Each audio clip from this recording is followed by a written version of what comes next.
3 ದಿನಗಳ ಹಿಂದೆ ಆಸ್ಪತ್ರೆಗೆ ಅಪರ್ಣಾ ಅವರು ದಾಖಲಾಗಿದ್ರು. ಜಯನಗರದ ಖಾಸಗಿ ಆಸ್ಪತ್ರೆಯಲ್ಲಿ ಇಂದು ನಿಧನರಾಗಿದ್ದಾರೆ. ರಾತ್ರಿ 9:45ಕ್ಕೆ ಶ್ವಾಸಕೋಶ ಕ್ಯಾನ್ಸರ್ನಿಂದ ನಿಧನರಾಗಿದ್ದಾರೆ ಅನ್ನುವಂತಹ ಮಾಹಿತಿ ಲಭ್ಯವಾಗ್ತಾ ಇದೆ. ಇವರು 3 ದಿನಗಳ ಹಿಂದೆ ಅಷ್ಟೇ ಆಸ್ಪತ್ರೆಗೆ ದಾಖಲಾಗಿದ್ರು. ಜಯನಗರದ ಖಾಸಗಿ ಆಸ್ಪತ್ರೆಯಲ್ಲಿ ಇಂದು ರಾತ್ರಿ 9:45ಕ್ಕೆ ಶ್ವಾಸಕೋಶದ ಕ್ಯಾನ್ಸರ್ನಿಂದ ವಿಧಿವಶರಾಗಿದ್ದಾರೆ.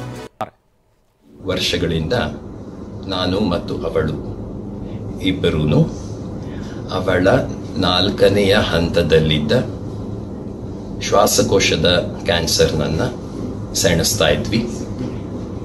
ಈ ಹೋರಾಟದಲ್ಲಿ ಇವತ್ತು ಇಬ್ಬರು ಸೋತಿದ್ದೇವೆ.